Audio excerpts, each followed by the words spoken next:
මාත් ඒක තමයි තාත්තේ කල්පනා කරේ ජේල් එකට ගිහලා කොහොමද ණයක් දෂ්ට කරන්න කියලා. ඔබ හිතුවේ නැති වුණාට මෙතන අద్భుත දෙයක් සිද්ධ වෙනවා දුව. අద్భుත දෙයක් සිද්ධ වෙනවා. එහෙම දෙයක් නෑ තාත්තේ. මට ණයක් දෂ්ට කරේ කොත්මලේදී. රෙෂිලාන්ටිට ජේල් එකේදී. අනිත් එක රෙෂිලාන්ටි මැරුණා මං ජීවත් වෙනවා. අපරාධේ තාත්තේ. මාව අරන් ගියා වගේ සිංහල සර්ප වෙදකම් කරන තැනකට රෙෂිලාන්ටිවත් එක්කන් ගියා නම් රෙෂිලාන්ටිව බේර ගන්න තිබුණා. දැන් කොහොමද ඩිලානුයි රෑනුයි ඒ දෙන්නගේ තත්ත්වය කොහොමද? ඒ දෙන්නට කතා කරගන්නත් බෑ. මේ දෙයනේ.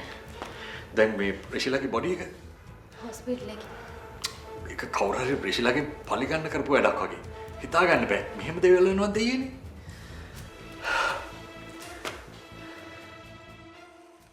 සර් හොඳටම දන්නවා සර් අපිට විහාරණාංගය හම්බුනේ කොහෙදද කොහොමද කියලා. අපි එදා කතා වුණා මේ වෙච්ච හැම දෙයක්ම රහසක් විදියට තියාගන්නවා කියලා. සර් මතකද? අමතක වෙන්න මම මැරිලා ඉපදුනේ නෑනේ නිර්වාණ. එහෙනම් ඇයි සර් දැන් ඒ දේ රහසක් විදියට තියාගන්න නැත්තේ?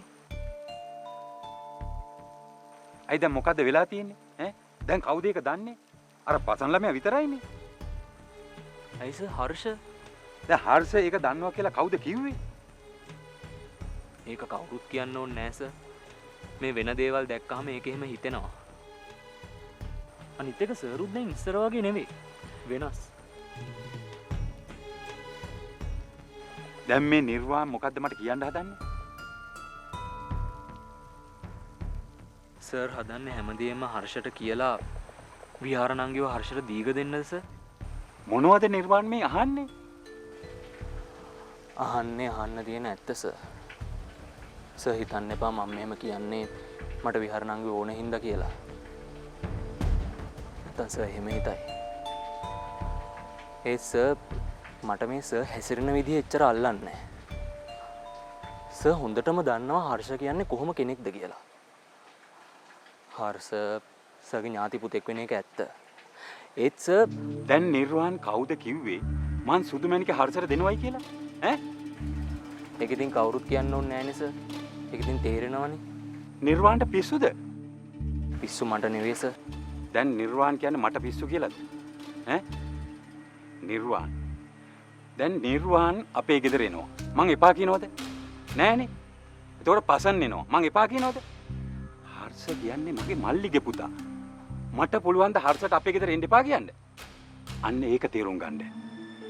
නැත්තම් මේ නිර්වාණ කියනවා වගේ මට සුදුමැණික හර්ෂට දෙන්න උවමනාවක් නැහැ. ඉතින් සර් ඉස්සර හර්ෂට එන්න එපා කිව්වේ. දැනුත් පුළුවන් නේ සර්ට එහෙම කියන්න. නිර්වාණ ඔයා දන්නවා මේ දවස්වල සිද්ධ වුණේ මොනවද කියලා? අර කිව්වා වගේ හර්ෂයි මල්ලි සුදුමැණික ගැන ඉන්නේ සැකෙන්. ඒ මිනිස්සු තරහ කරගත්තොත් තවත් ප්‍රශ්නයක්. සර් බය වෙන්න එපා. සර්ට අපි ඉන්නවා. මං ඒක දන්නවා නිර්වාණ. හෙත් මං දැන් ගිරේට අහුවෙච්ච පුවක් ගෙඩියක් ගන්නයි. ඈ එක පැත්තකින් මැණිකෙට සුදු මැණිකේ ඕනේ. ඈ සුදු මැණිකේ නැත්තම් මැණිකෙට පිස්සු හැදේ. අනිත් පැත්තෙන් අපි මේ කවුරුවත් නොදන්න ගෑනු ළමයි ගෙදර ගෙනත් තියාගෙන ඉන්න එකත් බරපතල වැරැද්දක්. මං හිතනවා මේ හැමදේම පොලිසියට කිව්වනම් ඉවරයි කියලා. පොලිසියට? ඔව්. එතකොට මේ ප්‍රශ්න ඔක්කොම විසඳෙයි. ඒතර සර් ටීචර් මං කොහොම හරි මේවා මැනිකට තීරුම් කරලා දෙනවා. නිර්වාණලා හර්ෂලා කියන්නේ ගමේ මිනිස්සු. ගමේ මිනිස්සු පොර කනවට මං කැමති නෑ.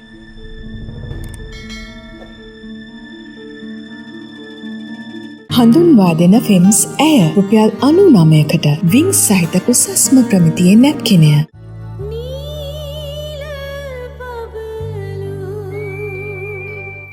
ඩෙන්ටා ජර්මනියෙන් ගෙන්වන ලොව අනර්ගතම කෙඳිවලින් හදන්නේ. ඩෙන්ටා.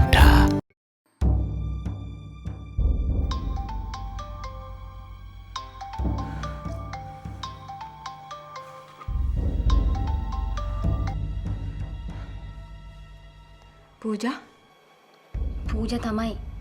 අන්න තවත් පූජාවක් සිද්ධ වෙලා. පූජාවක්? ඔව්. ඇයි ආරංචි නැද්ද? නැහැ. මොකද්ද? අන්න රේෂිලා මැරිලා. පූජා එයාට ප්‍රශ්නයක් තිබුණ නැහනේ. ඒ කොහොමද එහෙම වෙන්නේ? නයිත් දෂ්ට කරලා.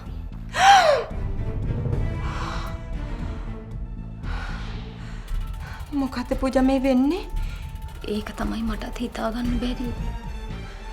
ඔයාට ඉතින් මං කියන දේවල් විශ්වාස නෑනේ පූජා. ඊයේ රාත් මගේ කාමරේ නායක හිටියා. පූජා ඔයාට මොකක් හරි දෙයක් හිතෙන්නේ නැද්ද? මොකක් එමෙතුවා ඔය කියන්නේ?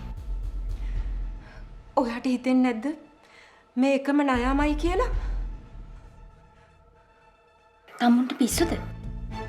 හෝ මට නම් දැන් එහෙම හිතෙනවා. අනේ විකාර කියවන්න නැතුව ඉන්නවා.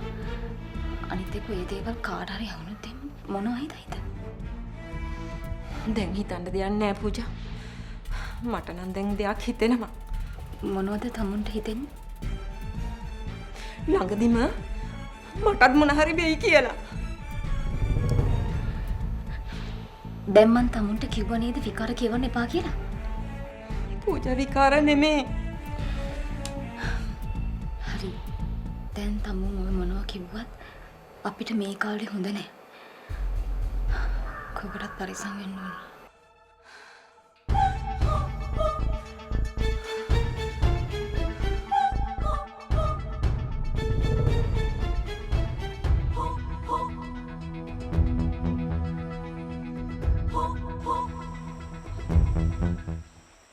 මහිම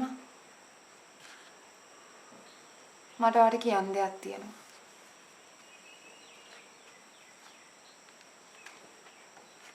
ඒ මොකද්ද? මන් නිසා මේ ගෙදරත් දැන් ප්‍රශ්න. ඒ විතරක් නෙමෙයි. මට තේරෙනවා මන් නිසා මේ ගමෙත් ප්‍රශ්න ඇති වෙලා කියලා. ඔයා නිසා ප්‍රශ්න කියලා කවුද කිව්වේ? ටීචර්ද? මහිම මට තේරෙනවා මන් නිසා තමයි හැම ප්‍රශ්නයක්ම ඇති වෙලා තියෙන්නේ කියලා. ඒත් මට තේරෙන්නේ නැත්තේ මම මොනවද කරන්න ඕනේ කියලා. ඔයා මොනව කරන්න දානේ? සිද්ධ වෙන්න තියෙන දේවල්. නෑ මහිම. මේ සිද්ධ වෙන්න තියෙන දේවල් නෙමෙයි. මේවා කවුරු හරි කෙනෙක් ඕන කමින් කරන දේවල්.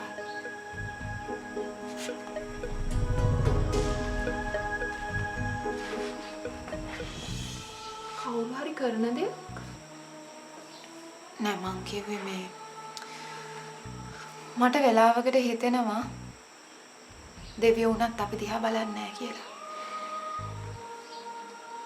ඔය අවව ගැන වැඩි හිතන්න එපා විහාර. හැමදේම හරියට. ඔයාට ඉතින් ඕන දෙයකට අපි ඉන්නවනේ. හැබැයි ඉතින් හෙට නම් මං නෑ. ඒත් එක දවසයි ඉක්මනට එනවා. ඇයි හෙට නැත්තේ? මං හෙට ඔෆිස් යනවා විහාර. ඔෆිස්? ඔව් විහාර. ගොඩ දවසකින් ගියේ නෑනේ. අනිත් එක දැන් පූජා මැඩමුත් නෑනේ. එතන වැඩ ගොඩ ගැහිලා. මං යන්නේ ඒ ටික ටිකක් පිළිවෙල කරලා ඉන්න. මහිම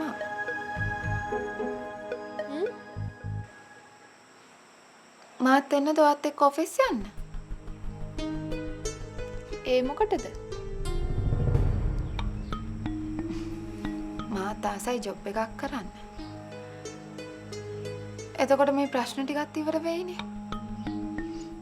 මහිමට පුළුවන්ද මහිමගේ ඔෆිස් එකෙන් මට රස්සාවක් කරන් දෙන්න? එතන වට හරියන්නේ නැහැ විහාර. එතන ඉවරයක් නැති ප්‍රශ්න තියෙන තැන. ඒ මොකද? මේ ඒක වෙනම කතාවක්. මේ කතාව ඔයා තාම හරියට දන්නේ නැහැ. හැබැයි ඉතින් ළඟදිම දැනගන්න ලැබෙයි. ඉතින් මහිම මං ආව කියලා කොහොමද ප්‍රශ්න ඇති වෙන්නේ? නෑ අනේක ඔයාගේ ප්‍රශ්නයක් නෙමෙයි. එහෙනම් මං ඒක ඔයාලට පස්සේ කියන්නම්කෝ.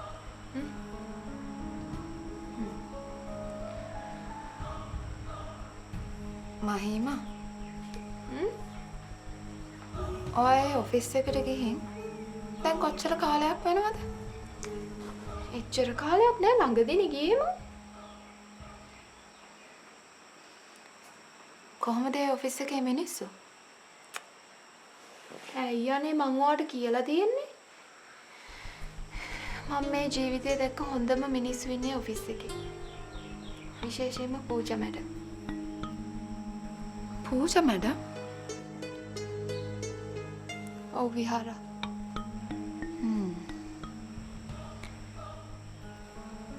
ඔයා ඉතින් හෙට යනවා නම් උදෙන්ම යන්න වෙයිනේ. ඔව් විහාරා. ගමෙන් පාන්දර 5ට යන බස් එකේ යන්න ඕනේ. නැත්තම් ටයිම් එකට යන්න බැරි වෙනවා. ගමෙන් යන බස් එකේ ගමේ ගොඩක් මිනිස්සු යනවද? අපේ ගමේ ඉතින් ගොඩක් මිනිස්සු කොළඹ යන්නේ නැහනේ. නිදහසේ යන්න පුළුවන්.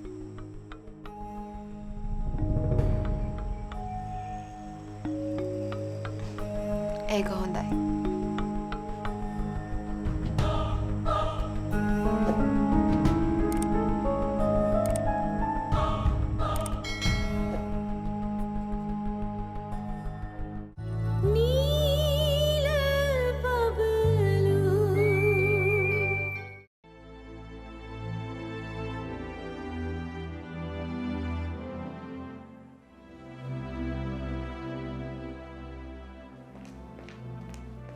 Abiman bosa, may I come inside?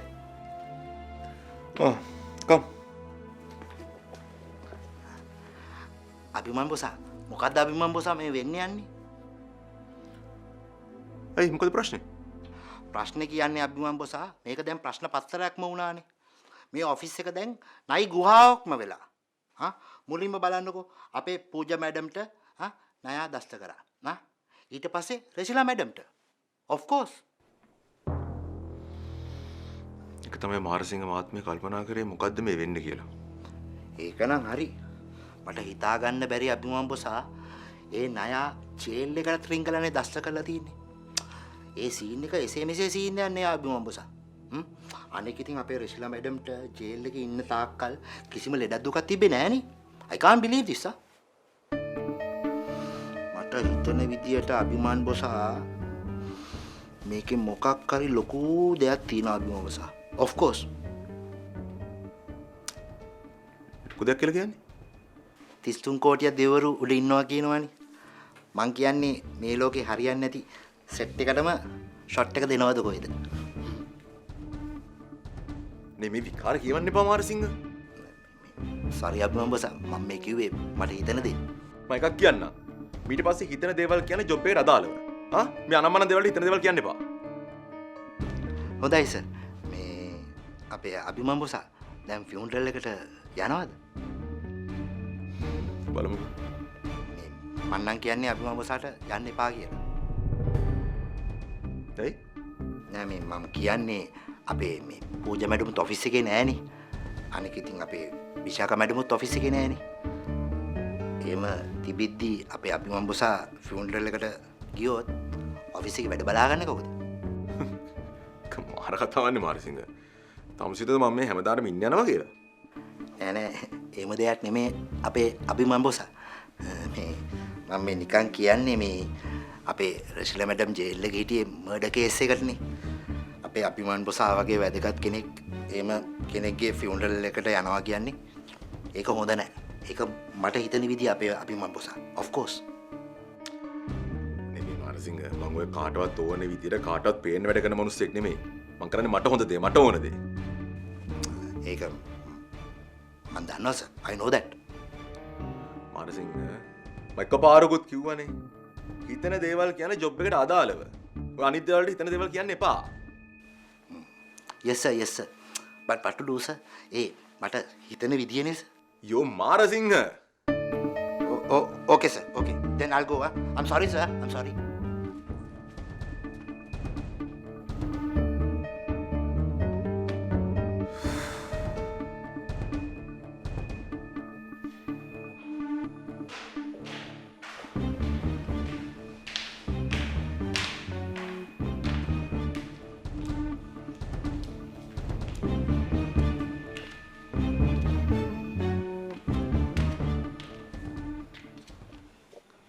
මොකද?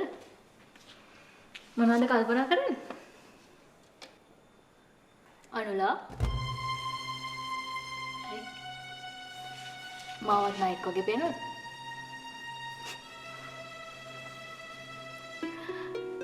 මොකද අවලේ වගේ? ප්‍රශීලා මරුණාට දුකයිද? විකාර. විකාර? තව හොඳ විකාර වෙන්නේ ඉස්සරහට. ඒ මොනවාද? මොනවද කියලා අහන්නේ? පූජාට ණයක් ගහලා තාම අසනීපයි. රෙෂිලට ණයක් ගහලා නරුණා. ඉතින් මට මොනා කියනවද? ඉතින් කියන්නේ ඇයි දැන් තමුන් හැමතිස්සෙම කියන්නේ ණයක් ආවා ණයක් ඉන්නවා කියලා? එහෙම වෙන්න මොකක් හරි හේතුවක් තියෙනවා කියලා හිතෙන්නේ නැද්ද? මේ අනුලා ඔයා දන්නවද? අපි කරන පව් වලින් කොටසක් අපිට මේ ආත්මෙම ගෙවන්න වෙනවා. ඒකට කියන්නේ ditta ධම්ම වේදනීය කර්මය කියලා. අහලා තියෙනවද? අනේ මේ රේෂ්මා මට පොඩ්ඩක් තනියම ඉන්න දීලා යනවද ඔයා මෙතනින්? අයි දැන් ඔයා කියන්නේ ඔයාලට තනියම ඉන්න බෑ. නායි ඉන්නවා කියලා මගේ කාමරේට රින් ගන්න හදන්නේ. දැන් කියන තනියම ඉන්න ඕනේ. හරි ඇත්ත. ඒ වුණාට මට දැන් තනියම ඉන්න ඕනේ. තනියම කල්පනා කරා කියලා පව් ගෙවෙන්නේ නෑ අනුලා. අර මං කලින් දවසක කිව්වා වගේ හොඳට බණක් භාවනාවක් කරගෙන ඉන්නවා. රේෂ්මා එතකොට මේ ප්‍රශ්න නැති වෙලා යයිද? යන්නේවා hina වෙන්නේ. තමුන් කරපු වැරදි මතක් කර මගෙන් අහන ප්‍රශ්නයක් වෙන්නේ නැති වේද කියලා.